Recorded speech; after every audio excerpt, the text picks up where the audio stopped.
যে তুমি এখনো সেই আগের মতো বিশৃঙ্খল জীবনযাপন করছো, আর তার জন্য কত টাকা লাগে?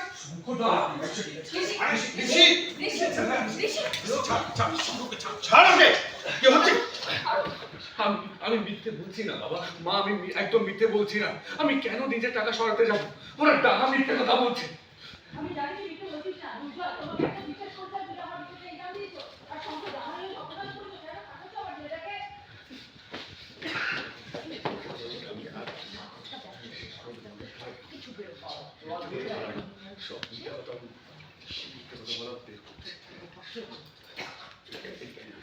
শুনুন, এটা আপনাদের একান্তই ফ্যামিলি ম্যাটার, আমার এখানে আর থাকতে একদম ইচ্ছা করছে না। Thank you so much. ঠিক আছে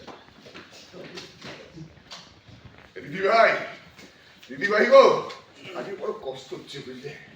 যখন তোমাদের ছেলের নানান কুকর্ম আমি আড়াল করেছি তখন খুব ভালো ছিলাম আমি তোমাদের কাছে।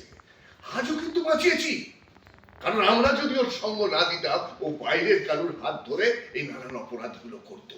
কারণ ওর তো টাকার দরকার, টাকা না পেলেও নেশা করবে কি করে, পার্টি করবে কি করে, পার্টি করবে কি করে বলো? হ্যাঁ, প্রবাল তুমি আর শৈবালদা বাড়িতে থাকো, জানো না প্রবাল ফুল অথরিটি দিয়ে রেখে দিয়েছে, ও তো যা